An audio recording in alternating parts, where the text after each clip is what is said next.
谁能想到我这个威震东南亚的白龙帮帮主，1年前还只是一件弱小到任人宰割的货物。这娘们儿细皮嫩肉的，看着像个千金小姐，不会惹什么麻烦吧？放心，他父母都没了，翻不出什么水花来。姐姐，谁让你妈死得早，现在爸也没了，你就只能任我们宰割喽。薛婉婉有如烟，只要我今天活下来，绝不会让你们好过。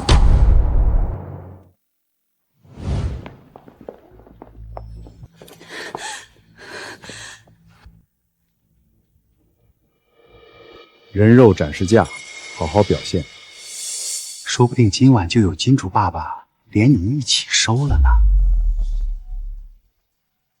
欢迎来到今晚的拍卖会，现在展示第一件拍品：清代老坑冰种正阳绿翡翠项链，起拍价20万。现在只有这个机会能跑出去。他要跑，快抓住他！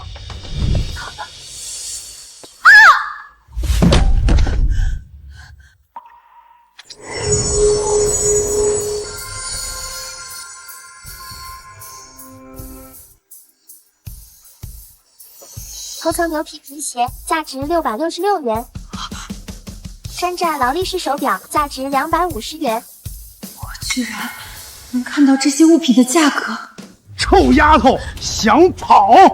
老子弄死你！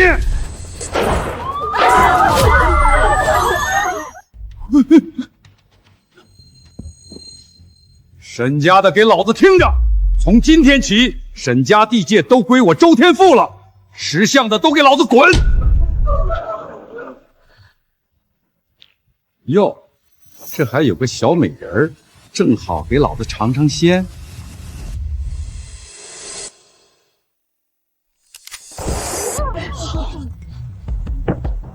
哪个不长眼的敢对老子开枪？周天富，敢来我沈思恒的地盘闹事，你活腻吗？这什么运气？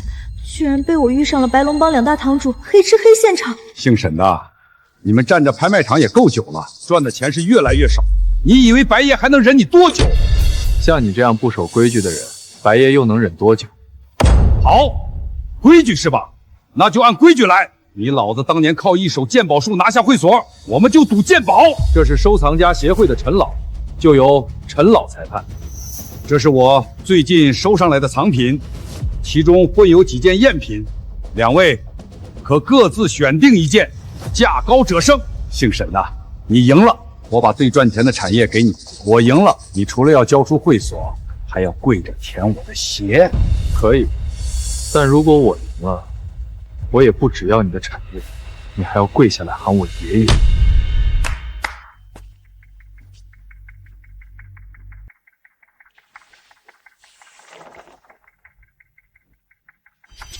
徐悲鸿本马图价值508万，是真品，价值500万。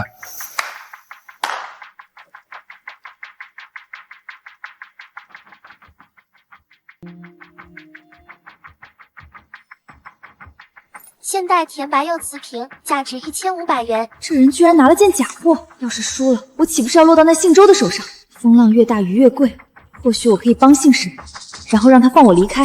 等会儿，那个瓶子是赝品。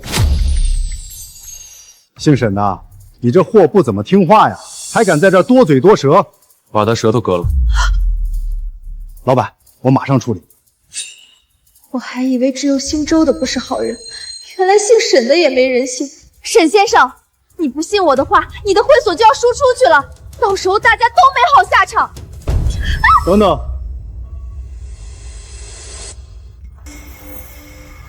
让他过来。不会吧？你还真信了一件货物的话？你凭什么说那个瓷瓶是赝品？这瓶子做工精美，一看就是现代工厂批量生产的工艺品，最多价值1500块。哼，胡说八道！一个蠢女人能懂个屁呀！老板，别被她骗了，我看还是杀了她省事儿。这女人，你疯了！等一下，哈哈哈，姓沈的，你花大价钱请的专家，还不如一个小丫头。给我个解释。老板，老吴他就是一时看走了眼，肯定还有更好的。对，老板，您再给我一次机会，我这就去找。还赌不赌了？不赌，赶紧把地盘让给我，别浪费老子的时间。最后一次机会，再选错，你知道后果。老板，看纹饰和工艺，这应该是汉代的顶级礼玉。老吴可是咱们的老长眼，之前只是一时失手，这回绝对没错。汉代白玉出廓双翅龙纹璧，价值300万加10元。确实是汉玉，但和对面的比差的有点远，大约价值300万。你少在这瞎说！老吴都说了，这可是国礼级别的顶级玉器，起码价值1000万。它确实只值300万。你敢不敢跟我赌？如果这块玉璧价值1000万，就砍断你的手脚，卖了你。如果是我说对了呢？那我也打断手脚，任你处置。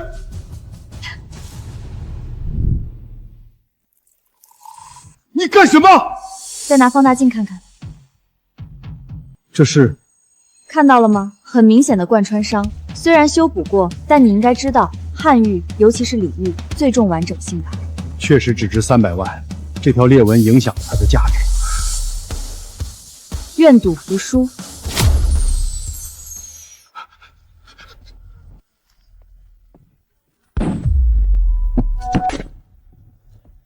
我说过，再错一次，就让你把命留下。老板，这事跟我没关系啊！经理，你想赖账？什么赖账？我可没同意老吴说的。臭丫头，不就是运气好蒙中的？你在这嚣张个屁呀！那你有本事也蒙中一次啊！没想到这个女人还真有点本事。沈先生，我可以帮你赢下赌约，但我有条件。什么条件？我要你放我离开这里，还有，我要钱，要很多很多的钱。可以。我也有条件，我要你来帮我选对的藏品，选错你就去死。只要能拿到钱，离开这里，我就能靠自己的透视能力发展壮大，还能打脸薛婉婉和柳如烟，向他们复仇。诶，唐代镶嵌铜镜梳妆盒，价值60万加1000万。为什么这个梳妆盒的信息和其他宝贝不一样？标价是60万加1000万。确定是这个了？希望我没有信错你，否则帮派集会的时候，沈家所有人都会被其他堂口所鱼肉。不行，不能让这丫头成功，否则我死定了。老板，这女人根本没有鉴定师的资格，你真的要把沈家的未来都压到这女人身上吗？沈先生，你的手下怎么都不听你的？把东西放下。老板，老板，我还有个条件，他刚刚威胁要打断我的手脚，那要是我赢了，我就要他也被打断手脚。放心，只要你帮我赢，你的愿望一定会实现。丫头，你这回看走眼了，这梳妆盒只值40万。不可能，这盒子少说价值1000万。木质镶嵌铜镜梳妆盒，价值60万加1000万。透视能力不会错，那问题就在梳妆盒上。还价值1000万，我看你就是个骗子。老板，我就说不该信他，姓沈的，你就不该相信一件货物。等等，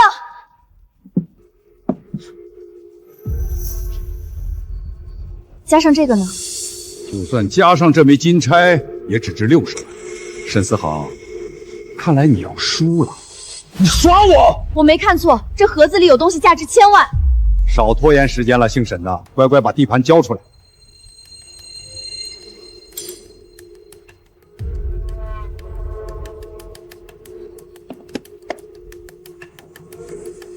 就是它了。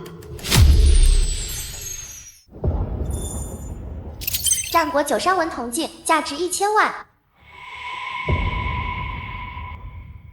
这是战国9山纹铜镜，这种花纹的铜镜存世极少，价值1000万，不可能！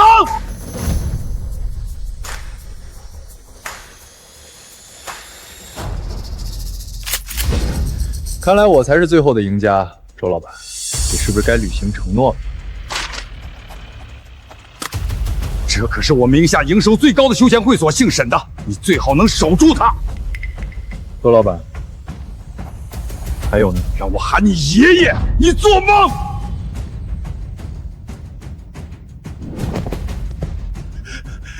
老板饶命啊！我知道错了。拖下去，剁了他的手脚，当做货物卖给你。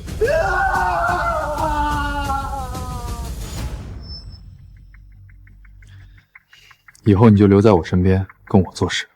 帮你做事可以，但你得先兑现承诺。先帮我做最后一件事，我自然会兑现承诺。我要你帮我挑一件古董，在帮派聚会上送给白龙帮帮主。白龙帮帮主，那不就是沈思恒的老大？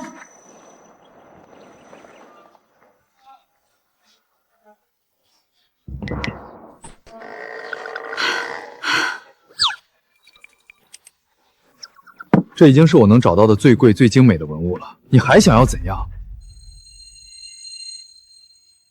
就是它了。这是汉代的错金铜博山炉吧？这得上亿了。田父啊，你有心了。这博山炉可是当世古品，放在我这里也是吃灰，送给白爷您这样的英雄才最合适。哈哈哈哈，还得是你周天福会说话。白爷，这是我偶然得来的花鸟画，我想着白爷会不会喜欢，就拿来了。这是八大神人的画作。阿强也有心了，我很喜欢。白爷，这可是我特意找人去波尔多给您寻来的82年拉菲，您尝尝，绝对和您以前喝过的酒不在一个档次。说的好像白爷没喝过好酒似的。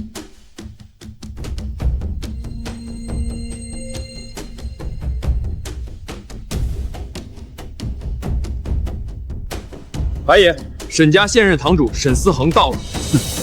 这沈思恒架子可真大啊，让我们一屋子人等他一个，真是无法无天了。到底还是年轻、没规没矩的。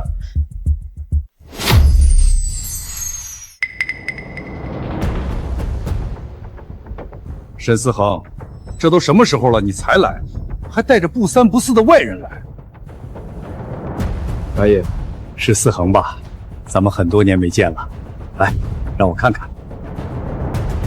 这丫头是？她叫薛宝儿，是我新找的长眼，有点本事，我就带她出来见见世面。长眼？她不是你会所的货物吗？白爷，这女人就是一件货物，根本没资格进咱们堂口。沈思恒把这种人带进来，简直没把您放在眼里。周老板，你是不是忘了还欠我一句什么？白爷，我会所那面价值1000万的铜镜，就是他鉴定出来的。你会鉴宝？略懂一二。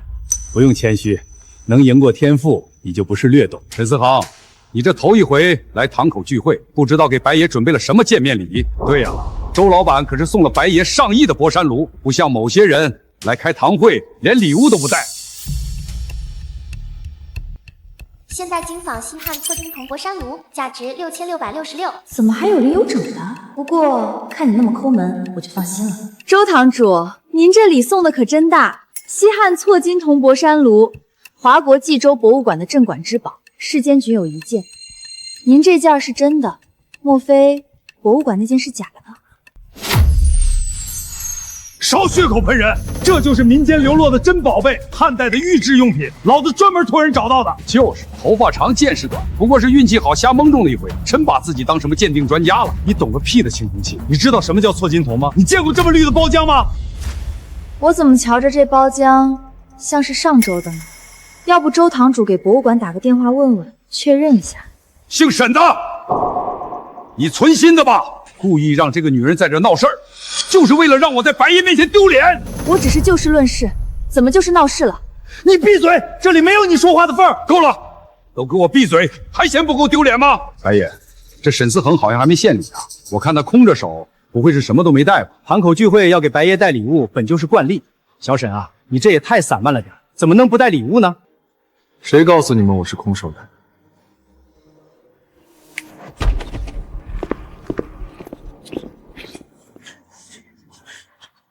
这么大，什么玩意儿？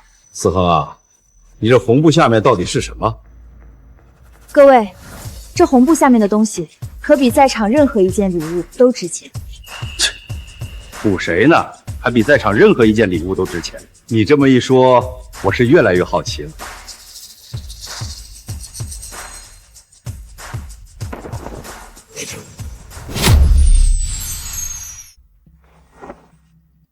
一块石头，就这也太儿戏了。死丫头，你不会是想用这种方式来博白爷一笑吧？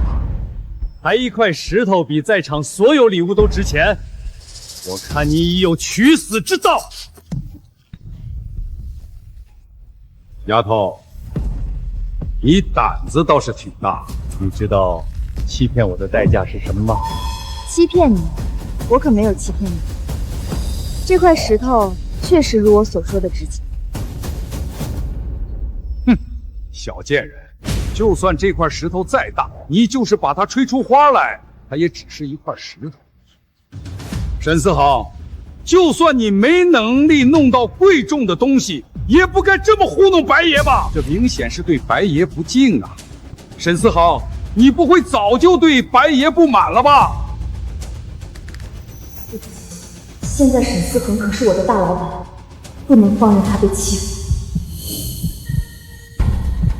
两位老爷子，这石头值钱不值钱，又不是你们说几句就能改变的。我亲自长的眼，我能不知道？有点意思啊，丫头，那你说说，这石头有什么玄虚？但我丑话说在前头，这石头要是没什么特别的地方，那你就得把手脚和眼睛留在这里。白爷，我可以保证，他鉴定为真的东西都不会假。这块石头是玻璃种皇家紫翡。什么？玻璃种皇家紫翡，那可是非常稀有的翡翠品种。我听说，这个品种的翡翠原石曾经拍出2亿天价。是这样没错，而且我们的礼物不止于此。就是它了！你耍我？一块石头？那可不是普通的石头，那是能让我一夜暴富的石头。极品玻璃种皇家紫翡价值3亿，中型翡翠矿脉价值超过60亿。行，我叫人搬走它，你最好没骗我，否则……我什么时候骗过你？对了，老板，那片工地是咱们的地盘吗？这里是帮派交界3不管地带，你平时没事不要来。3不管地带，这么大一片翡翠矿脉居然没人要。那个废弃工地有一个中型翡翠矿脉，总体价值至少600亿。好，我倒要看看你是不是真有那么大本事。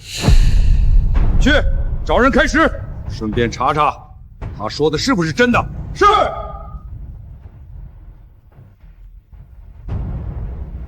不可能！你怎么可能懂赌石？我看你就是在瞎说。我是不是瞎说？开石结果就能证明。白爷，我保证一定能出。我赌你这块石头出不来货，那个废弃工地也没有矿脉，要是有，我周天富就直播全堂口裸奔。白爷，出了，真是皇家紫翡。哈哈哈哈！果然是玻璃种皇家紫髓，还是极品。这皇家紫比我上次在拍卖行看到的还正，那块原石那么大，估计能卖出至少3亿。爷，我们按这位薛小姐说的位置，侦测到了没被开发的矿脉，专家评估为极品。哈哈哈哈哈！好，思恒，你和你父亲的眼光一样好，还有你这个手下，眼光毒辣，收得很好。我就说我没骗你吧，白爷。思恒，既然那条矿脉是你的手下发现的，那夺下矿脉和开发矿脉的事儿也交给你，有没有信心？放心吧，白爷。天父，愿赌服输。天父，你那个输出去的休闲会所，还有向强，你城南那条古玩街，就都交给思恒吧。白爷，那条古玩街是我最后的堂口了。那条街在你手里亏了多久？我还能放心给你？天父，你有什么要说的吗？没有，我都听白爷的。你要没什么事儿，我就先走了。等等，周老板，我记得刚刚是不是有人承诺过，如果我说的地方真的有矿脉，他就直播裸奔来着？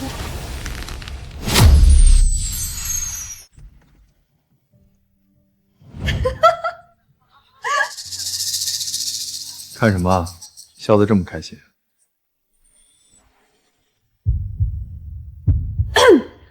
看周天赋的直播，没想到他还挺豁得出去的。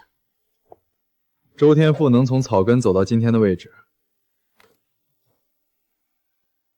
靠的就是他不要脸。周天赋送给白爷的博山炉被查出来是假的，白爷很生气，估计他会安分一阵子。你做得很好，这是1000万，作为你帮忙的报酬。事情都结束了，那我也应该走了。我什么时候说过你可以走了？老板，不带你这样的啊！说好办完这件事就兑现。我只答应让你自由，没说准你离开。你现在已经得罪了周天赋，现在离开，你一个人肯定活不了。那你想怎样？留下来给我当副手，还有和我在一起。你想要什么我都能满足。你难道不想向你后妈和继妹报仇吗？我可以帮你。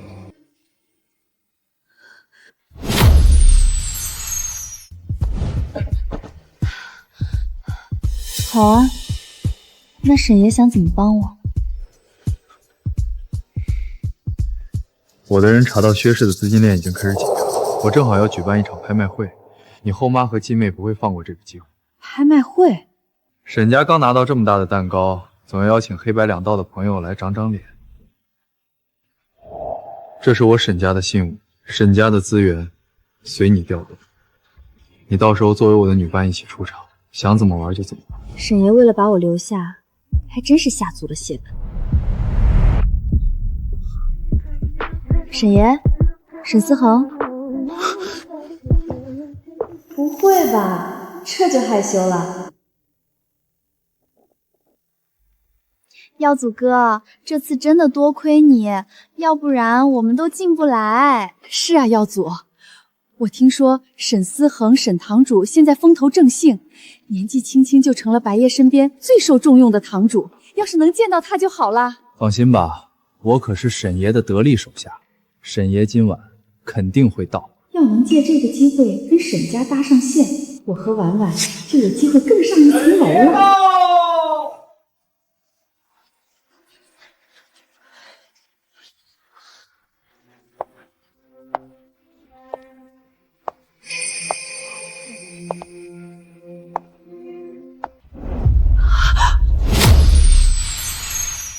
怎么会是他？薛宝儿，你不是已经被卖了吗？怎么会在这儿？柳如烟、薛婉婉终于出现了。你们没长眼睛吗？来这里当然是参加拍卖会。沈爷，我们进去。沈爷？你叫他沈爷？怎么想认识沈爷？你们还不够格。薛宝儿，你撒谎也不打草稿。沈爷是什么人物，也是你能认识的？我看你就是随便找了个小白脸，也敢冒充沈爷。沈爷，说好的我想怎么玩就怎么玩，你别插手。小白脸，你还真以为自己是沈思恒？我告诉你，我未来女婿可是沈爷的左膀右臂，我现在就叫他来揭穿你，把你赶出去。耀祖，有人欺负我和婉婉，你快过来帮忙啊！谁敢欺负我女人？这女人竟敢找人假扮沈爷，你快揭穿他们！我也就是个底层小头目，要不是这次所有沈家的都收到了请柬，我哪有机会见他？不过沈爷那么大的人物，不可能一个保镖都不带，他肯定是假的。沈爷怎么可能是这种小白脸？你们真是胆子肥了，也敢冒充沈爷！我就知道你根本不可能认识沈爷。薛宝儿，你哪儿来的钱找的小白脸？不会是偷了你金主的钱吧？你做这种事，小心吃不了兜着走。几位，什么事？保安，这里有人假冒沈爷想混进来，快把他们赶出去！这位小姐，还有这位先生，请出示身份证明。你不认识我？小白脸儿，你这脸皮够厚的，人家沈家的保安都不认识你，我看你怎么装。人你不认识，这个你总认识。这是家主信物，这难道那位真的是？抱歉，我是今天才来这边的，没关系，现在我们可以进去了吗？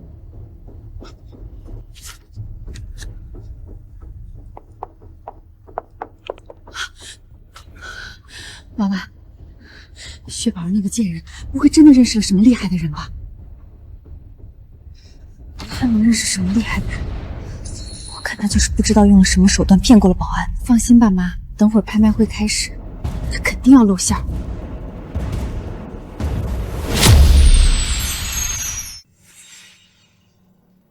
薛宝儿，一会儿轮到要真金白银叫价的时候，我看你还怎么装。各位贵宾晚上好，慈善拍卖会正式开始。第一件拍品，明代唐伯虎山水画，起拍价300万元。看上什么，随便挑。明代唐伯虎山水图卷真，价值4000万元。这是唐伯虎的真迹，至少价值4000万，能不能想办法吞了它？薛宝儿，你哪来的底气在这胡说八道，还学人做鉴定？是啊，还装作一副要拍的样子。就你们这两个穷光蛋，买得起这里一片瓦？300万。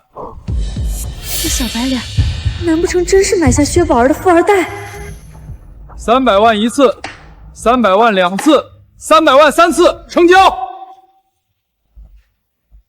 还真让你说中了，那幅画确实是真品。难道薛宝儿真的在我们不知道的时候学会了鉴宝？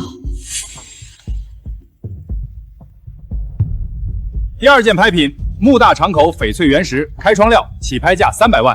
好正的帝王绿，这要是满绿起码得几千万吧。娃娃，咱们把这块原石拍下来，送给沈爷，沈爷肯定喜欢。沈爷喜欢吗？你最近胆子越来越大了。300万。冰种帝王绿原石，价值300万元。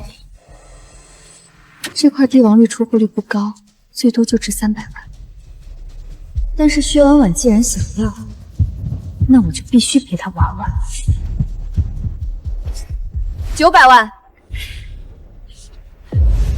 薛宝儿，你故意抬价，不就是不想我拍下这块石头吗？本小姐还偏就要定了，1000万。要的就是你偏要跟。1500万。娃娃，1500万已经超预算了。妈，薛宝儿一直在跟价，这块石头恐怕真的有点东西。婉婉说的对，刚刚不是有人说那石头值几千万，咱们得跟。2500万。2500万一次，2500万2次。它归你了，我不跟了。2500万3次，成交。其实那块原石最多也就值300。我不信，我要现场开始。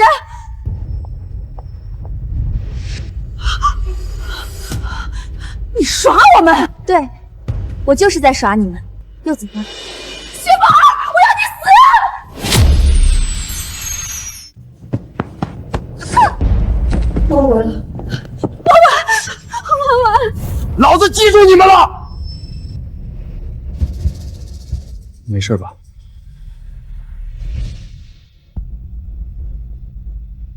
对了，你们可别忘了，那石头已经落锤，记得给钱。贵宾您好，刚刚那块帝王绿的拍卖账单已生成，请问是刷卡还是现金？妈，怎么办啊？我们有这么多钱吗？刷卡。抱歉，女士，您的银行卡余额不足。耀祖哥，你帮帮忙，不管怎么说，石头还是有货的，打个吊坠送沈思恒也一样。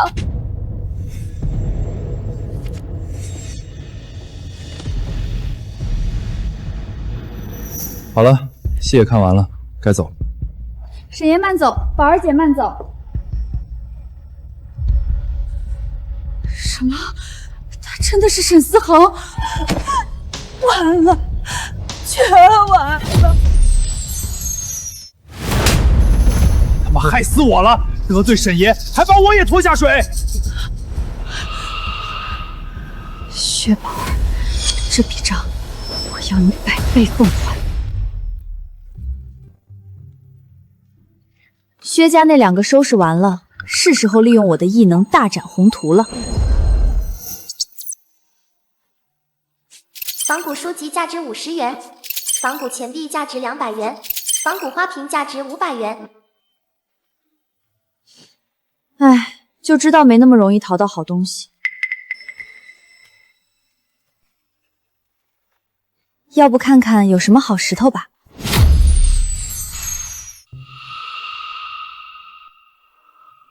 要不看看有什么好石头吧？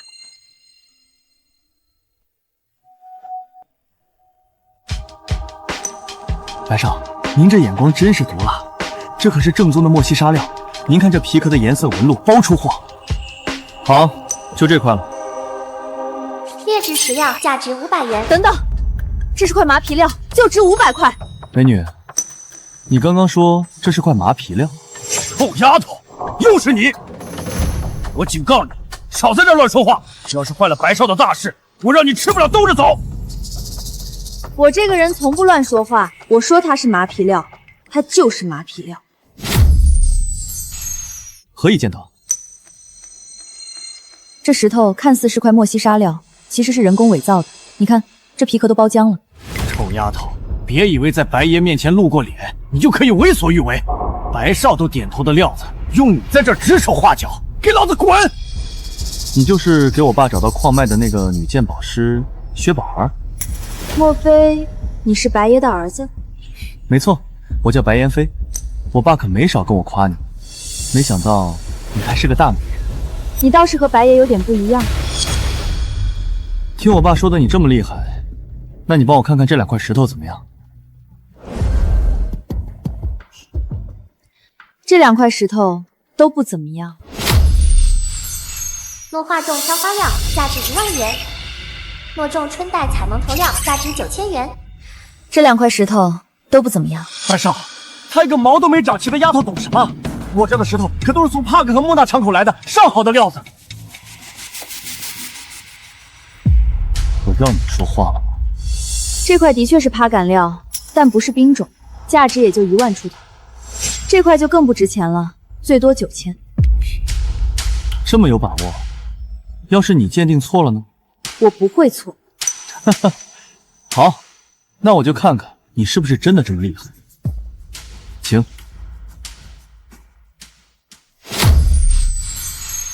去把这几块石头开了。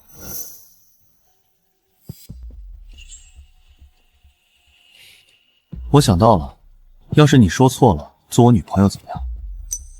你放心，不会有这种可能性。白少，都被这女人说中了。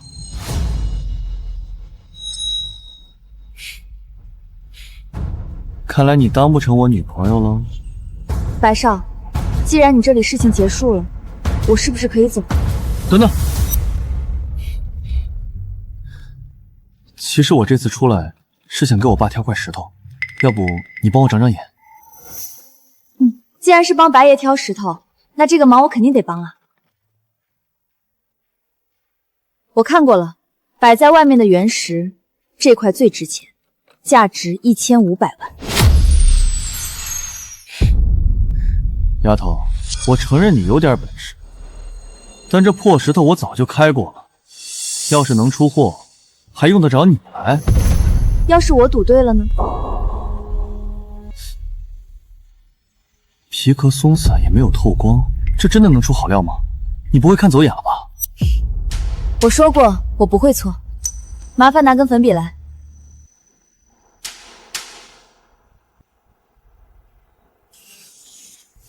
就照着这条线开，让师傅别切偏了。臭丫头，我可是好心，别等翻了车，不好收场。向老板，你还没说，要是我赌对了怎么办呢？这石头要是真开出最高级，不管是什么料，我都白送你。但要是开不出来，你就要在门口跪下来给老子道歉。好，那咱们就说定了。白少，出了，是极品帝王绿，价值1500万以上。什么？极品帝王绿？是你的吗？就瞎碰。向老板，愿赌服输，这2块帝王绿就算你送给白少的了。宝儿姐，这回算我欠你一个人情。向强，我白妍飞是不在乎花钱，但不等于我是冤大头。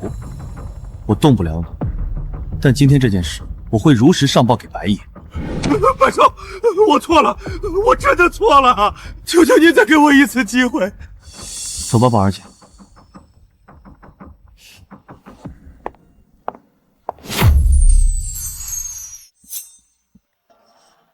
白爷知道了会怎么做？一次充好，还卖假货，他败的可是我们白龙帮的名声，当然是帮规处置，大概只会断一条胳膊。宝儿姐，你害怕了？我还以为白爷会杀了他。怎么会？他们这些老人好歹跟了我爸那么多年，除非被他们背刺，否则我爸一定会保下他们的。我说怎么找不到你，原来是在这儿陪白少。好久不见，老沈，还没恭喜你获得古玩街的管理权。白少在这儿干什么？来看石头，多亏宝儿姐，要不今天我就要亏死你。沈爷找我有事儿。我刚接手古玩街，要找个有经验的人帮我长眼，所以你就想到来找我了？不会让你白干活。这条街，你看中的宝贝都可以拿。这可是你说的，不要反悔啊！一整条街随便挑。老沈，你这手笔可真够大的。它的价值比这条街大，我竟无法反驳你。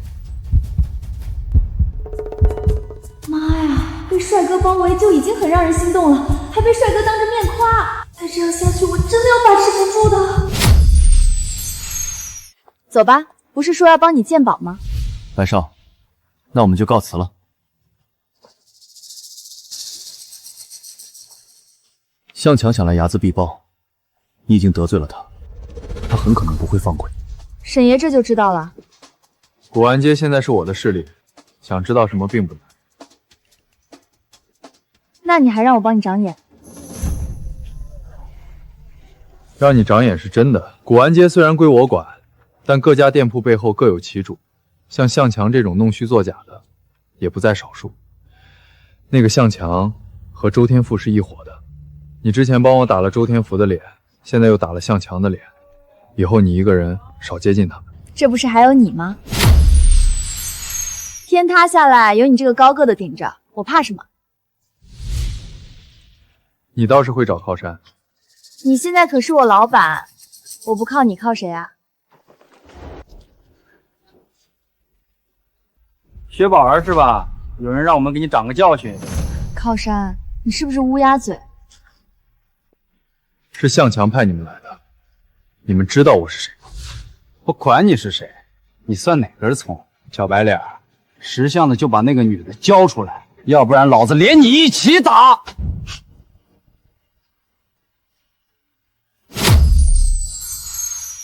你们两个现在还笑得出来？等着，老子马上让你知道什么叫想哭都哭不出！兄弟们，上！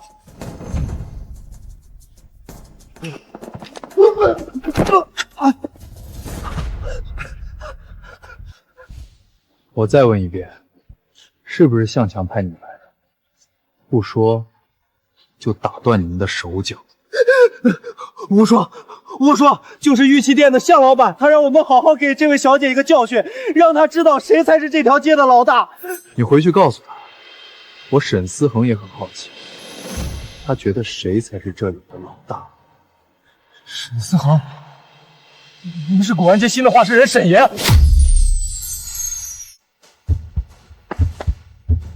沈思恒，你是古玩街新的话事人沈爷。是小的有眼不识泰山，小的马上滚，这就滚！还笑，人都要来教训你了。好，好，好，我不笑了。走吧，先去干活。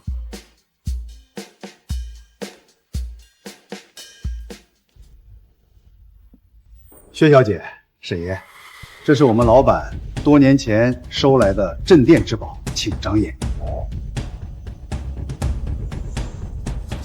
明代斗彩鸡缸碗价值1亿元。明代斗彩鸡缸碗价值1亿元。掌柜，你这个碗可是大宝贝，千万要好好保管，价值1亿。一定，一定！谢谢薛小姐，谢谢沈爷。近代做旧版仿日本彩图，价值5000元。假的。收藏级古代鼻烟壶，价值500万元。瓶子假的，那只鼻烟壶真的，价值500万。薛小姐，不是我不信你，可是这鼻烟壶收上来才不到50块钱，他说是真的，就一定是真的。我可以保证是真的，老板不放心，也可以找别人鉴定一下。走吧，去下一家。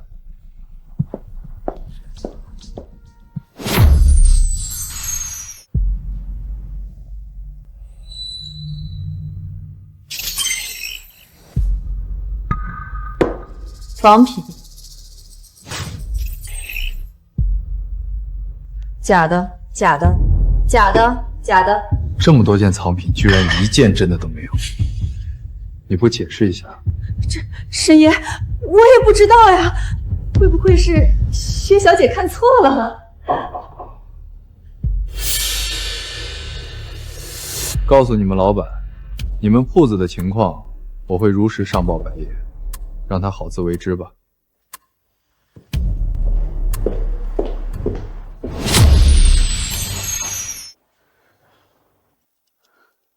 告诉你们老板，你们铺子的情况，我会如实上报白爷，让他好自为之吧。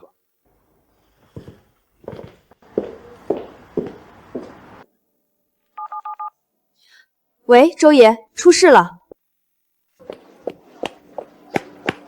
怎么了？这家店有问题？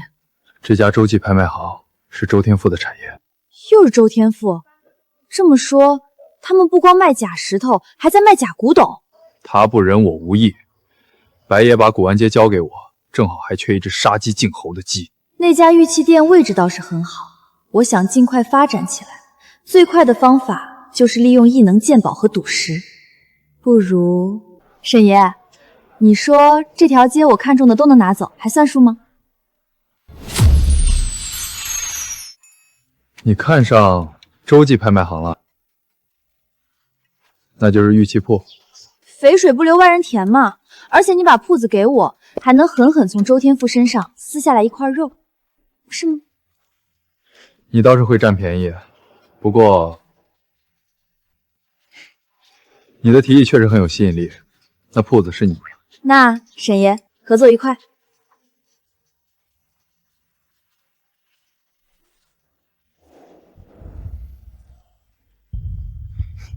沈爷，这又是唱哪出啊？我把整个古玩街地段最好的铺子送你，你就一句合作愉快。那我亲一下你，就当报酬了。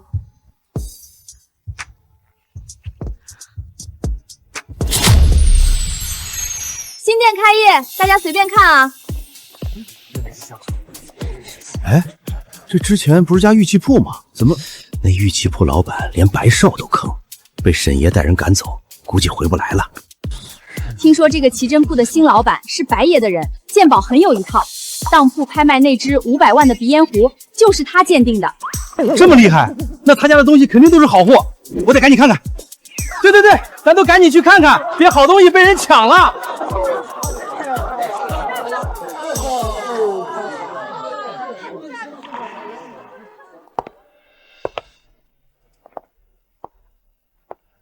恭喜开业！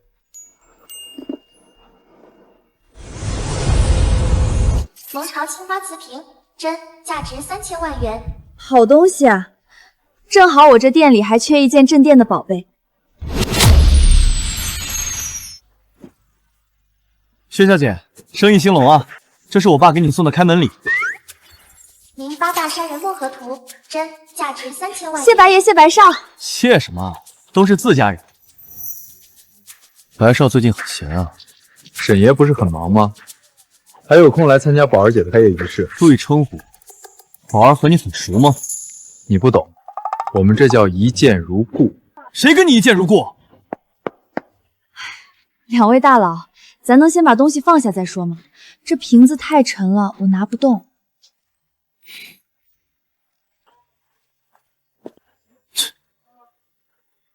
辛苦了，你们直接进屋把东西放到柜台后面就行。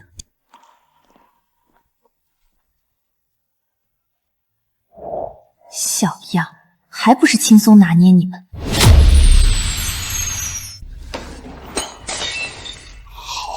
好得很，薛宝儿，沈思恒。谁？是我，向强。天父，你要的那2个女人我给你带来了，让他们在门外等着。薛宝儿、沈思恒，你们非要盯着我作对，就不要怪我不客气。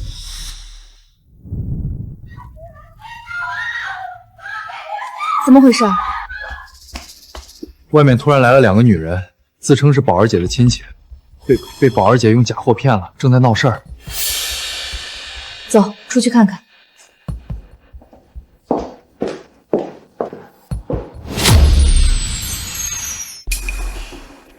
走，出去看看。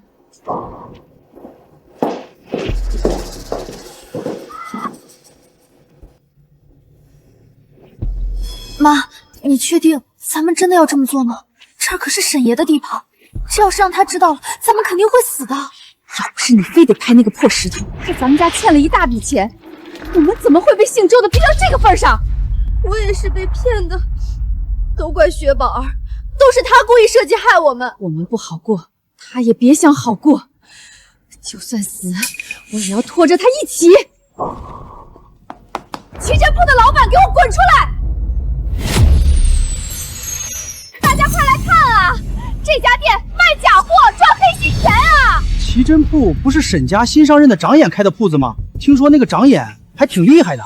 我呸！他的名声就是装出来的。实不相瞒，我是这铺子的老板的亲戚，这铺子老板根本不是专业鉴定师，连鉴定师证都没有。不会吧？这沈爷还敢用他？你们还不知道吧？沈爷和这个奇珍铺的薛老板有一腿，我看他们就是联手做局，给我们这些买家下套呢。我们就是想着自家亲戚，又是白龙帮的地盘，应该没人敢造假，才倾家荡产买了件古董。谁知道这个薛宝儿连熟人都坑，这也太嚣张了，绝不能放任这种事啊！对，是真是假，得让薛老板出来说清楚。听说有人要找我要说法。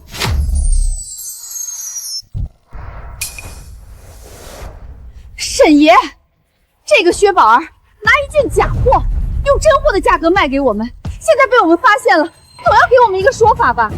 他说的是真的吗？店里的账本流水你也看过，我可没见过他们。听到了吗？他没见过你。沈爷，你不能因为薛宝儿和你关系不一般就包庇他啊！你在质疑我？我说的都是真的，我们还把货和收据都带来了。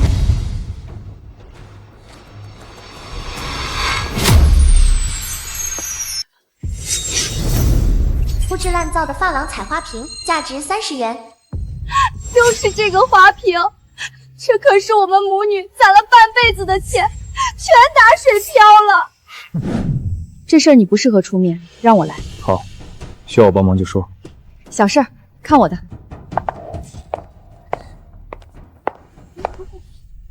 这票据确实是我店里开出的。大家快看啊，他承认了，薛宝儿赔钱。宝儿姐，我们也不想闹成这样，不如这样吧，你就当着大家的面承认错误，再赔一笔钱给我们，这事儿就过去了。我是说，票据是我开的，但瓶子可不是我这里卖出去。你们拿一个货不对版的瓶子，想骗我给你们赔钱，想的也太美。不行，一定要让薛宝儿这个贱人承认瓶子是他这里拿的。宝儿姐，这瓶子明明就是在你这儿买的。就是，要不是在你家买的，我们哪来的票据？你们确定、一定以及肯定，这个瓶子是从我店里买的？不是你这儿买的，还能是哪儿买的？薛宝儿，做人要讲良心，你不要睁眼说瞎话啊！我确定、一定以及肯定，这瓶子就是从奇珍铺买的。那好，既然如此，大家也在这里做个见证。你们既然说瓶子是我这儿买的，那你们是什么时候看的货？谁接待的你们？不用看票据，我奇珍铺的票据都是写的出货日，和客人看货的时间绝对不一样。这我怎么可能记得那么多？反正就是在出货的前2天，是你亲自接待的我们。你确定是前2天？姐姐，我们可是你最后的亲人了，你真的要为了以前的事，非得对我们赶尽杀绝吗？我只是作为一个卖家，正常的向买家提问，你害怕什么？我没有害怕，我只是在想你的问题。这张票据的时间是6月9日，按你们的说法，我就算往前推算半个月。从5月15日到6月9日的记录都没有登记有客人看过这只明清珐琅彩器。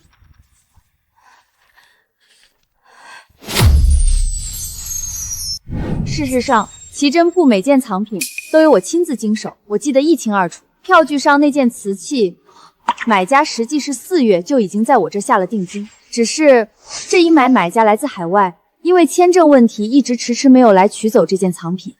请问2位，你们是怎么把4月份的事记成6月份发生的呢？谁知道是不是你们故意改了记录时间？账本是你们的，还不是你说了算？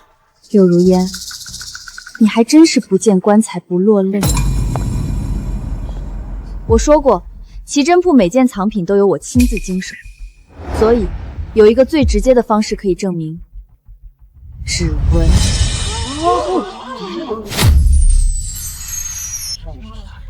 我从一开始就没碰他们的花瓶，只要直接检查那只瓶子上有没有我的指纹，就能确认东西是不是奇珍铺出的。这么久了，指纹怎么可能还留存在瓶子上？早都擦干净了。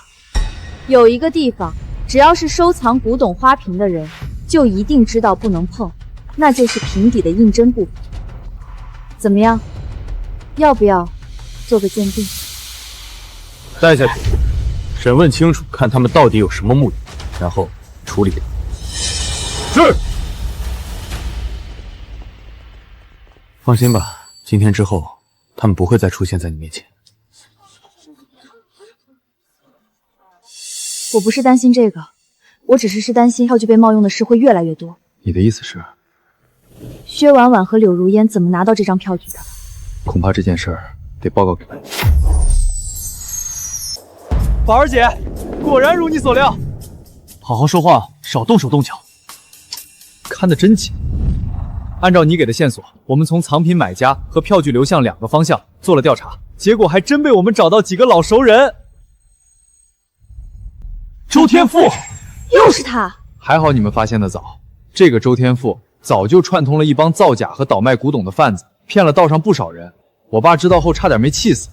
现在那2个蠢货惨了，我爸已经把他们从帮会除名，道上好几个势力也对他们下了追杀令，他们估计活不了多久喽。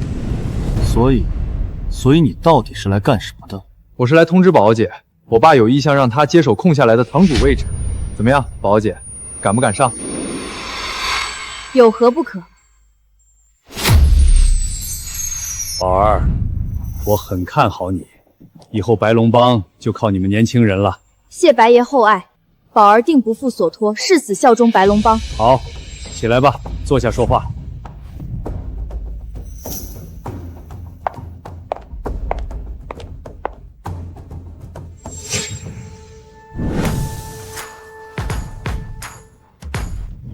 那不是沈副庄主和白副庄主吗？他们在等谁？还能等谁？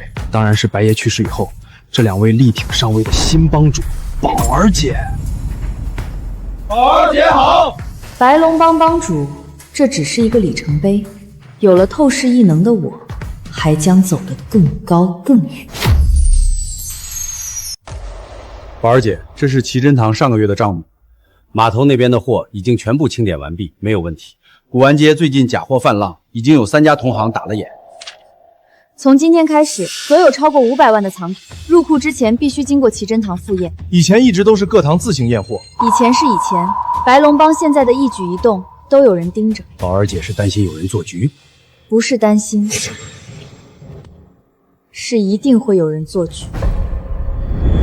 宝儿姐，门外有人求见。什么人？他说他是来送礼的。新帮主上任，送礼的人可不少。堂主，他说这份礼只有宝儿姐敢收。是你找我？早就听说白龙帮出了位年轻帮主，今天总算见到了。老爷子，你不是来送礼的吗？礼呢？就在这里。黑玉，这种成色可不常见。薛小姐，这块玉我想送给白龙帮。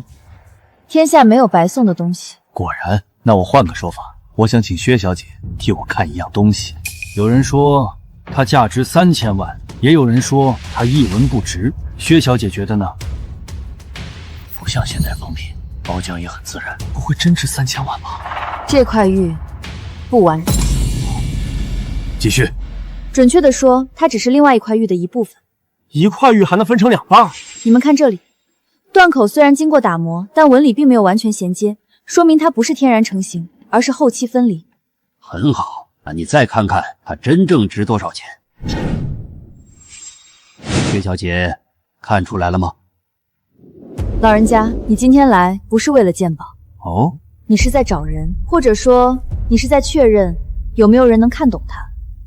薛小姐，看来我没有找错人，我要找的人就在江城，而他也在找这块玉。老人家，现在可以告诉我你是谁了吧？顾洪山。顾洪山，江城没有这号人物啊。因为我不是江城人。省城？晶晶，20年前，我和一个人共同得到了一对黑玉，后来我们反目成仇，2块玉也从此失散。所以你是来找另一半玉？也是来找一个能看懂他的人。薛小姐，你刚才说它里面有东西，我没这么说。可你的眼神告诉我，你已经发现了。顾老先生，今天是第一次见面，有些事情不适合问得太深。沈副帮主，你很谨慎。人在江湖，谨慎才能活得久。看来白爷没看错人。出来了，告诉老板，顾洪山见到薛宝儿了。他有没有看出来？暂时不确定。继续盯着，我要知道他到底是真有本事还是运气。在想什么？顾洪山没有说实话。哪里？他说来找玉，可他真正看的是我。从我碰那块黑玉开始，他的眼睛就一直没有离开过我。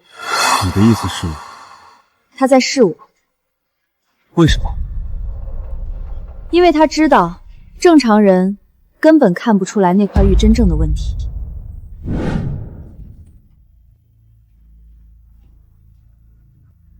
老板，顾洪山已经确认薛小姐确实有问题。继续说。他没有借助任何仪器，却准确说出了黑玉不是完整的一块。顾洪山认为他的眼力已经超过了正常人。终于找到你了，薛宝儿，希望你不要让我失望。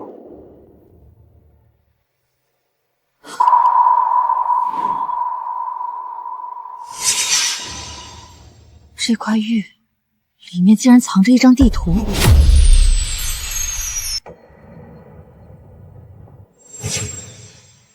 发现什么了？这不是普通古玉。怎么看出来的？里面有记。里面？有人把文字封进了玉心，正常情况下没人看得见。查到了，顾洪山，京城洪山拍卖行创始人，5年前突然退出收藏界，原因没人知道。不过他退出那一年，收藏界发生了一件大事。什么事儿？一件国宝失踪了。老板，顾洪山已经把第1块玉交给薛宝贝了。他看出来了吗？暂时不能确定。不用急，如果他真能看见，他一定会来找我。为什么？因为另外半块玉在我手里。宝儿姐，怎么了？睾丸协会发邀请函了。原来另一半真的出现了。只是半块玉就能成为压轴拍品，看来对方是故意放出消息。不是放消息，是在等人。等谁？等真正认识这块玉的人。也包括你。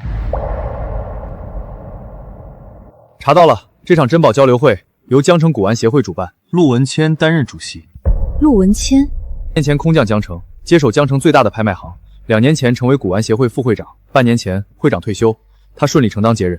履历太干净了，我也是这么想的，所以往前查了10年。查到什么？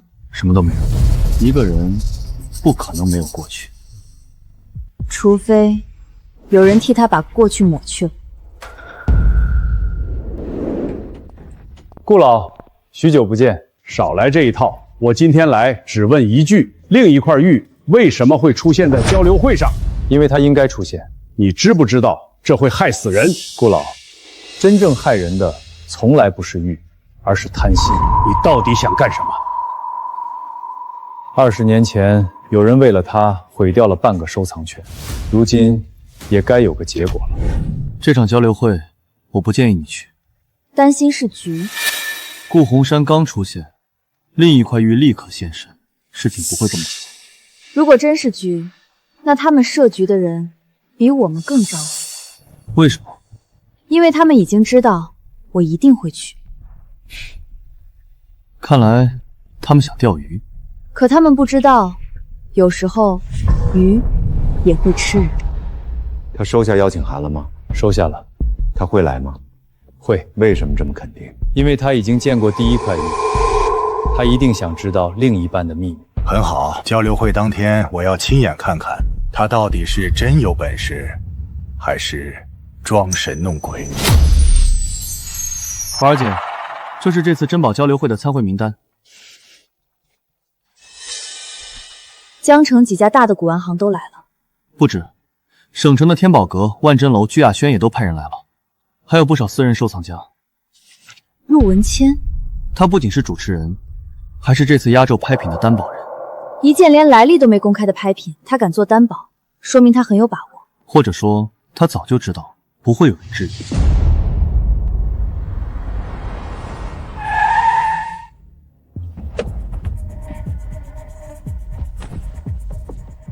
薛小姐来了，快拍！薛小姐，请问您对今天的压轴拍品怎么看？东西还没见到，现在下结论太早了。外界都说今天会出现一件足以轰动收藏界的重宝，您觉得是真的吗？古玩这一行，传言往往比真相跑得更快，我只相信自己的眼睛。感谢各位莅临江城珍宝交流会，今天共有12件藏品参与鉴赏，最后一件将作为本次交流会的压轴拍品。薛小姐终于来了，今天不要轻易出手。为什么？因为今天有人不是来看古董的，而是来看你的。各位，这是今天第一件藏品，请各位老师共同鉴赏。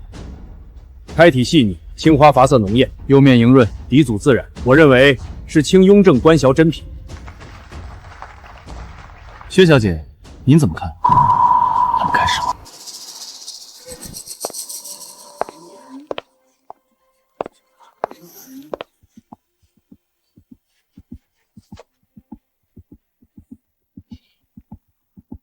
薛小姐，这件梅瓶几位老师已经看过了，不会有什么问题。两位老师，你们刚才一直在看瓶子。当然。可真正有问题的不是瓶子，我现在更想知道是谁把它放在这个展台上的。薛小姐，这句话是什么意思？薛小姐，您这是……这件梅瓶没有问题。我就说是真品。我只说梅瓶没问题，没说这场鉴定没问题。这个展台被人动过。薛小姐，仅凭声音就断定展台有问题？当然不是。各位请看，这是新鲜瓷粉。可这能说明什么？说明就在不久前，有人曾经把另一件瓷器放在这里。交流会布展，移动展品很正常。如果只是移动展品，不会留下这么新的瓷粉，除非有人临时调包过来。既然薛小姐提出质疑，那就查监控。这为什么会黑屏？我不知道。巧的有点过分，不是巧，是有人故意留下了3分钟。薛小姐，现在监控断了，你认为该怎么办？很简单，把后台所有工作人员都叫出来。理由呢？真正调包的人鞋底一定沾着磁粉。站住！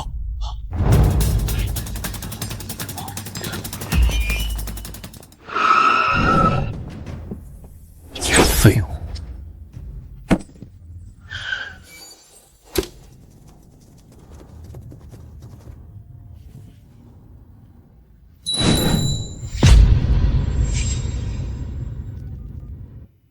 宝儿姐，人跑了，不过我找到了一样东西。各位，请安静。薛小姐，首先我代表古玩协会感谢你发现了问题。不过有一件事儿，我还是想请教薛小姐。请说。你为什么一进会场就知道展台有问题？因为它太干净。什么意思？真正使用过的展台，边角一定会留下搬运痕迹。可这张展台，4个边角只有左后角有磨损，另外3个角像新的一样。还真是。这说明有人连夜更换过展台。精彩！薛小姐观察入微，让我佩服。陆会长，你真正想问的不是这个吧？薛小姐，外界一直有一个传闻。什么传闻？凡是经过你手的古董，从来没有看错过。确实，听说他从来有人能做到100%。所以今天，我想请薛小姐现场赐教。3枚扳指，2真1假，请薛小姐当众辨真伪。可以拒绝。现在拒绝，他们就会觉得我怕。薛小姐，请。陆会长，请说。如果我全部答对了，你准备付出什么代价？好，如果薛小姐全部答对，今天我代表古玩协会向薛小姐公开致歉。我不要道歉。那你要什么？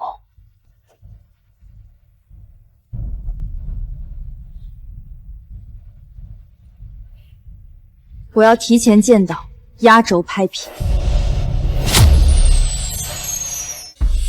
薛小姐，只要你全部答对，压轴拍品我可以提前让你看。希望陆会长说话算数。当然。薛小姐，不上手？不急。不上手怎么看？真正的鉴定不一定非要碰。这一枚假。不可能，这一枚油润自然，包浆完整，连我刚才都认为它最好。正因为太好。什么意思？真正传世几百年的老玉，不可能每一处磨损都一样。可这枚玉扳指内外磨损一致，说明它不是自然形成，而是人为做旧。真的，内壁磨损比外壁还均匀。还有2枚。这2枚都是真品。那价值高低呢？不一样。哪里不一样？第1枚明代，第3枚清初。不可能，连年份都能看出来。因为刀工，明代刀法利，清初刀法圆，同样的龙纹，起刀的位置完全不同。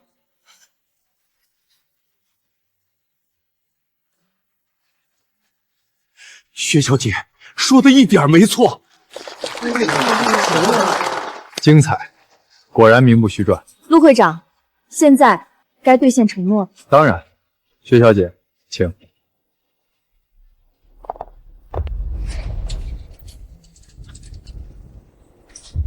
坏了，怎么了？他居然真的敢打开，看来他已经准备好了。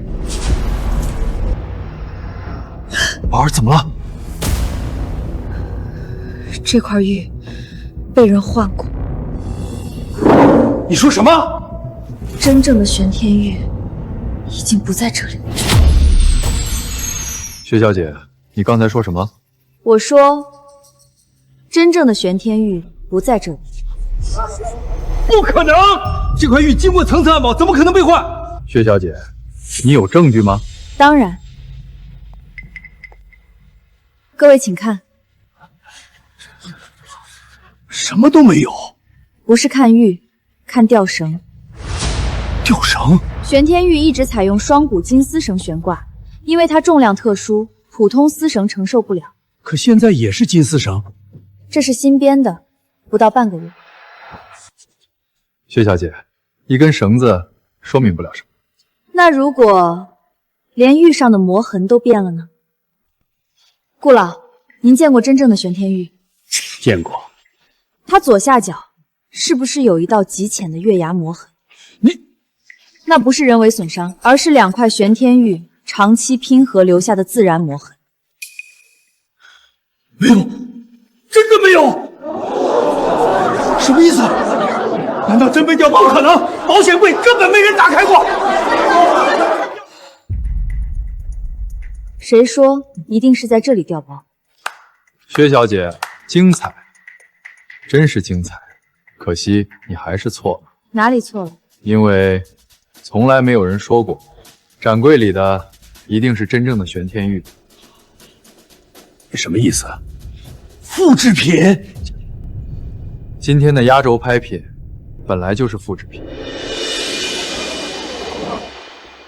真正的玄天玉价值连城，为了安全，展出的一直都是高仿复制件。薛小姐，轮到我问你一个问题了，请说。你从来没有见过真正的玄天玉，为什么会知道它左下角有一道月牙磨痕？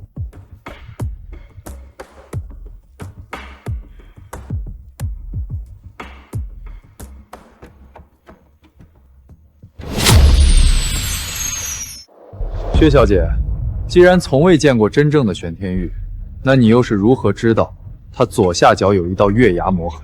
是啊，他是怎么知道的？难道以前见过真品？陆会长，这是薛小姐的个人判断，没有义务回答。当然可以不回答，不过薛小姐今天既然当着这么多同行的面质疑交流会的压轴拍品，总该给大家一个合理的解释。陆会长，看来今天真正设局的人是你。哦，从3枚玉扳指开始，到压轴拍品，你从来没有真正关心过古董真假。你真正关心的，一直都是我。你一步步把我领到这里，不是为了让我鉴宝，而是想知道我是怎么鉴宝的。薛小姐，不得不承认，你的确很聪明，不过你还是没有回答我的问题。好，我回答你。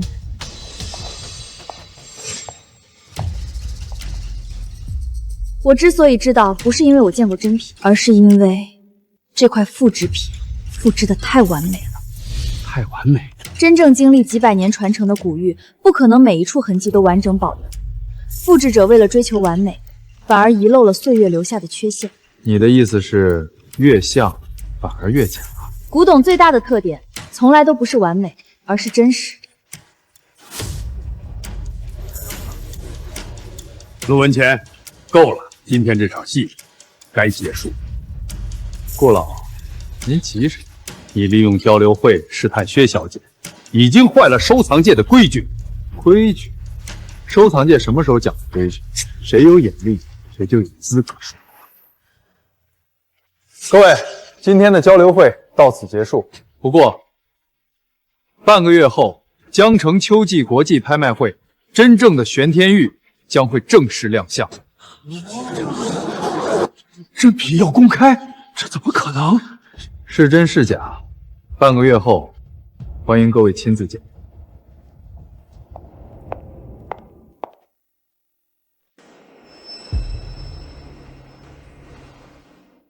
宝儿姐，今天咱们算赢了吗？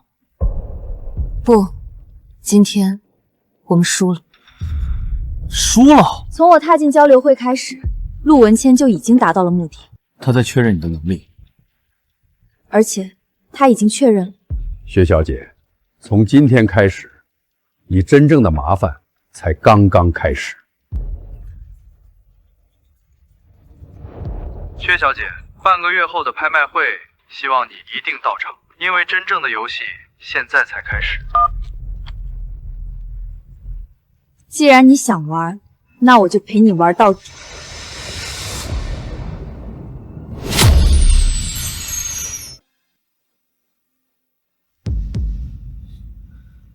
宝儿姐，今天交流会的视频已经传开了，现在整个江城都在讨论你。薛小姐当众指出产品问题，震惊整个收藏。这是好事啊！未必，今天以后，白龙帮算是彻底站到风口浪尖了。真正危险的不是名气，而是有人已经开始调查我。这是今天下午查到的，从交流会结束到现在，一共4批人在查你的资料。哪4批？古玩协会1批，陆文谦的人1批，省城天宝阁1批，还有1批查不到身份。查不到？他们没有任何资料，就像凭空出现一样。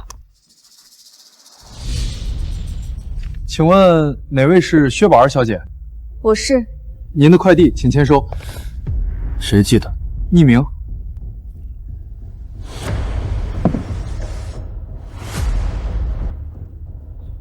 第1局你赢了，第2局希望你还能赢。一个老朋友。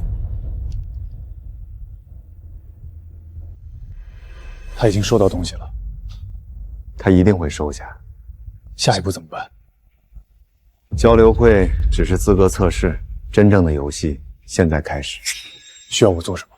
告诉所有人，半个月后的国际拍卖会，玄天玉珍品现世，我要让整个收藏界的人全部来到江城。明白。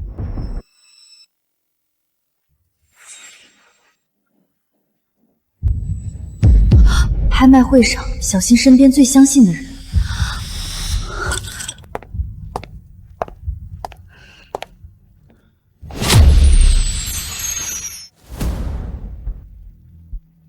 有心事？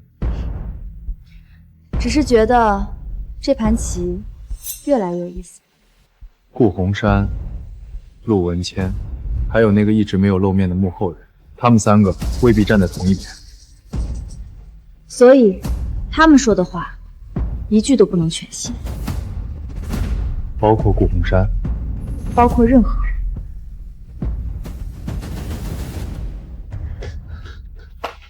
查到一点东西。说。顾洪山退出收藏界那一年，并不是主动退的。继续。当年有一场拍卖会，一件价值10几亿的国宝临时撤拍。当天晚上，一位顶级鉴定师失踪。第2天，顾洪山宣布退出收藏界。失踪的鉴定师叫什么？资料被人删了，只留下一个姓，姓钱。钱？老板，国际拍卖会的邀请名单已经确定。秦国山是，国内鉴定界泰斗，已经退休很多年。把他也请来，他已经很多年不参加公开活动了。告诉他，玄天玉会出现，他一定会来。另外，帮我安排一个人。谁？薛宝儿，我要让他坐在第1排。明白。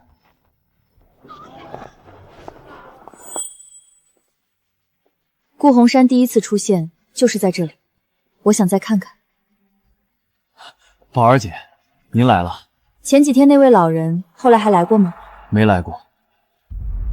不过他走之后，倒是有个年轻人来打听过你。长什么样？30料左右，戴眼镜，很斯文。他问完以后，还留下了一样东西。他说，如果薛小姐来了，就交给您。这个人是谁？有人故意不想让我们知道他的身份，什么意思啊？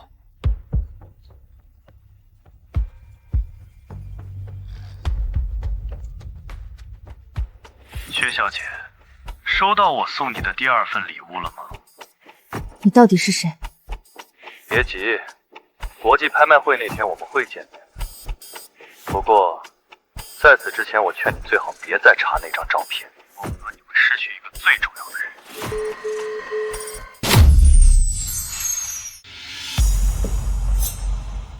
又是那个神秘人。他说，如果继续查那张照片，我会失去一个最重要的人。故弄玄虚，越是这样，越说明他怕我们查下去。不，他是在提醒。提醒？如果只是威胁，没必要提前打电话。他更像是在告诉我们，有人已经开始行动了。从今天开始，白龙帮所有核心成员减少单独行动。另外，把白爷留下来的所有旧档案全部调出来。这些都是白爷留下来的资料，很多已经20多年没人碰过。等等，发现什么了？又是这个人。原来20年前，白爷也参与过这件事。看来，白爷知道全部真相。可惜，他已经不在了。请问，哪位是薛小姐？你是谁？有人让我把这个交给薛小姐。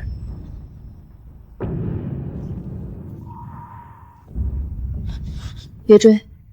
为什么？他只是送东西的人，真正想见我的另有其人。老板，钥匙已经送到了。寄存柜里放的是什么？不是东西。如果他去火车站，说明他相信线索；如果他不去，说明他相信自己。无论他怎么选，都会有人替我们找到真正的玄天玉。薛宝儿，你的下一步会怎么走呢？宝儿姐，我觉得不能去。理由？太明显了，对方一步一步把我们往那边引，寄存柜十有八九是陷阱。如果是陷阱，他为什么要提前告诉我们？故意引我们上钩。他已经知道我们会怀疑，所以真正的局未必在寄存柜。去。真去？不过不是现在。037号柜子，先不要开，把附近所有出口都盯住。是。抓住他！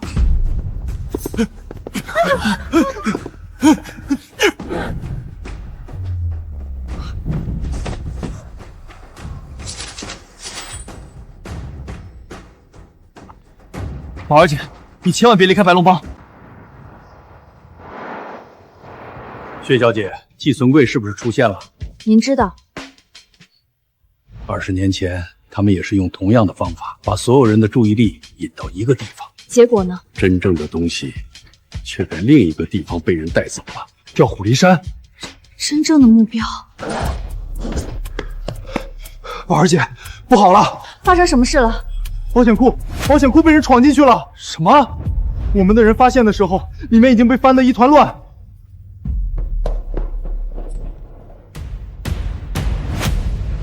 果然，那个木盒里是什么？20年前，白爷保下来最后一件东西——玄天双玉，真正的来历。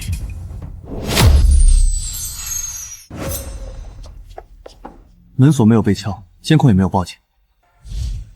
保险库只有3个人能进，白夜生前，我还有宝儿。不是偷，是有人知道东西放在哪里。看来白龙帮里已经有人被收买了。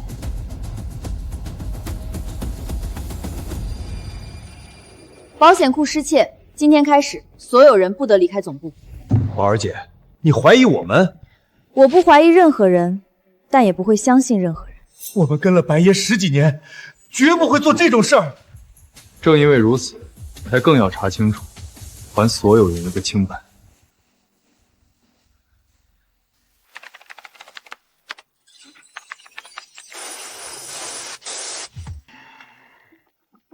又是监控中断，和焦虑会一样。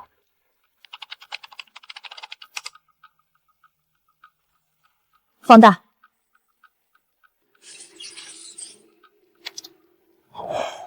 黑檀18子，你认识？20年前，那个人一直带着这串佛珠。是谁？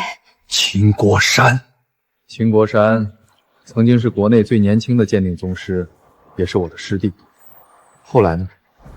后来玄天双玉出现，我们3个人走上了不同的路。3个人？我、秦国山，还有陆文谦的老师齐成远。齐成远，20年前收藏界第1人，也是整件事真正的发起者。老板，东西已经拿到了。白爷藏了20年，终究还是回来了。要不要现在打开？不急。没有另一半玄天玉，木盒里的东西毫无意义。薛宝儿，我知道你一定会来找我。现在他们拿到了木盒，下一步一定会寻找另一块玄天玉。可另一块玉不是一直在他们手里吗？交流会上那块根本不是真正的玄天玉。真正的玄天玉一直没有出现。他们和我们一样，都在找。你在想什么？我一直觉得有件事说不通。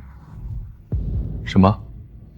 如果玄天玉真的这么重要，白夜为什么没有交给顾红产，反而一直留在白龙帮？除非白爷真正相信的人不是顾红山，或者说白爷一直在等一个能够看懂玄天玉的人。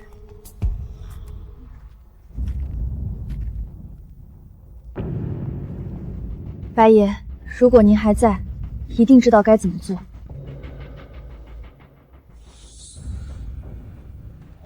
别碰！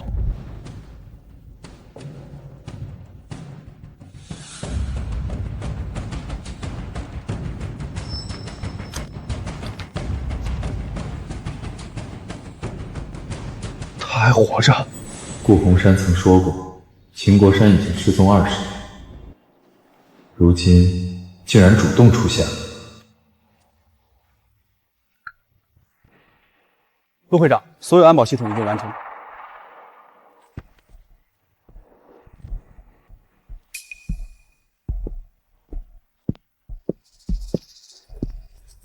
邀请函都发出去了吗？全部发完了。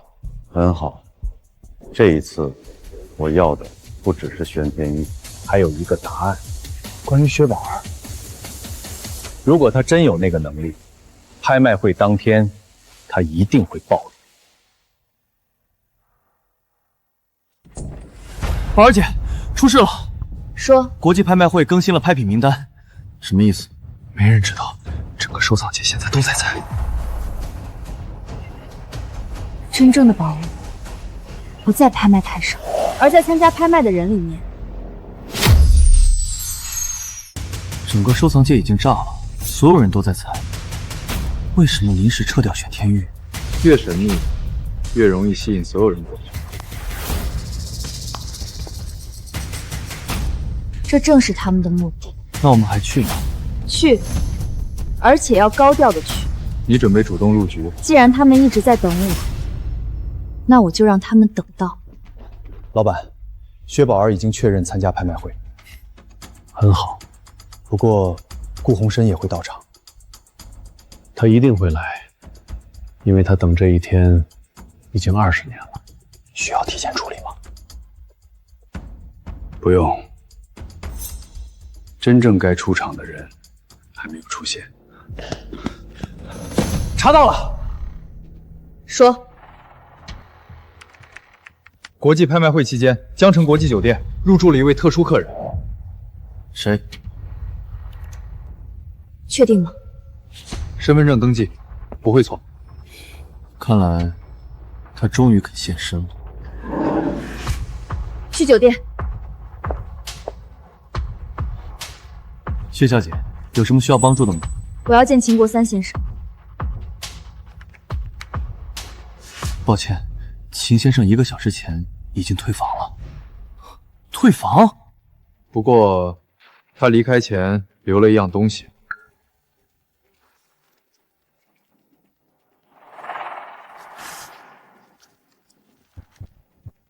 第5个位置正好就是你的座位。老板，为什么要提醒他？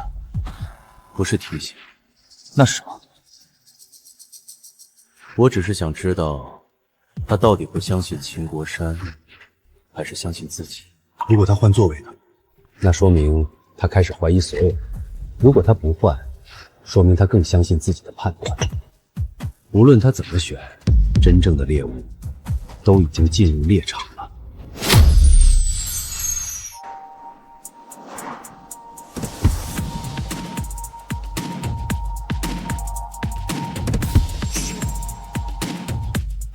薛小姐来了！薛小姐，请问今天玄天玉是否真的会出现？网上都在传，你已经知道玄天玉的下落，是真的吗？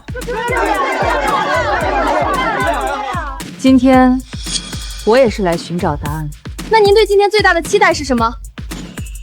希望今天不要有人再把所有人当傻子。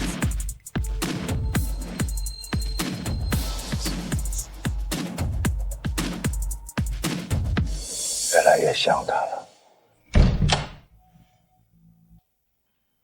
你来了。顾老，秦国山联系您了吗？没有，不过昨天有人给我送来一句话。什么话？今天不管发生什么，都不要让玄天玉合二为一。为什么？因为有人等这一天，已经等了20年。玄天双玉合在一起，到底意味着什么？我不能说。还是不能说？不是不能，是不敢。薛小姐，您的座位在第1排第5席。换吗？我去和工作人员协调。不换。为什么？如果今天真有人冲着我来，坐哪里都一样，与其躲，不如看看他们到底想干什么。他果然没有换。欢迎各位贵宾参加江城国际秋季拍卖会。1亿成交，2千万成交。今天不像你的风格。真正的东西还没出来。下面，请出今天最后一件特别拍品。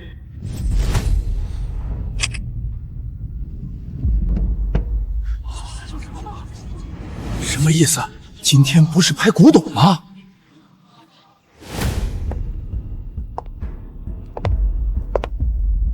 各位，今天最后一件拍品，不接受现场展示。只有最终买家才有资格打开。起拍价1亿元。1块钱？开什么玩笑？100万。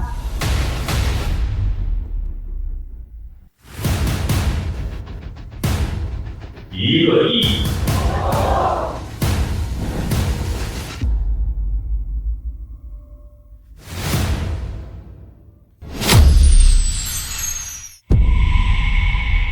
2楼贵宾出价1亿元。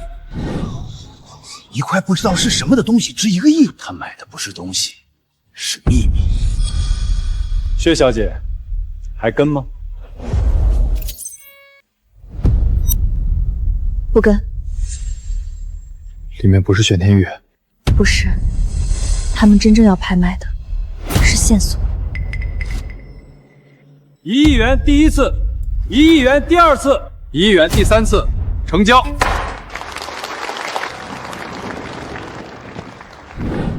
等等，薛小姐还有问题？按照拍卖规则，成交前，所有拍品都必须经过第3方鉴定。不错。可今天这件拍品从始至终，没人知道里面是什么。他凭什么参加拍卖？对呀，至少该证明里面真有东西吧。薛小姐，你想验证？当然。好，那我满足你。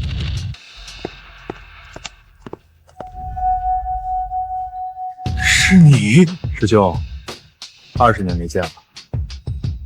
你们认识？他就是戚成远。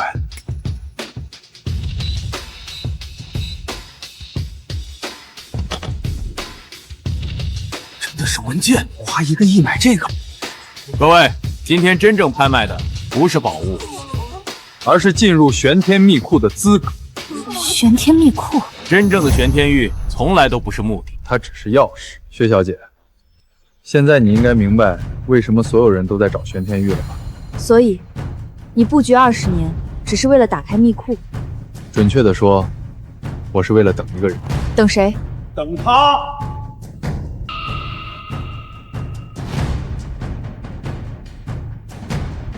师弟，因为他才是真正能够打开玄天秘库的人。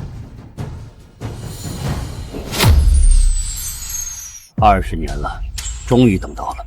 等我？准确的说，是在等一个能够真正看懂玄天玉的人。师弟，你还是来了。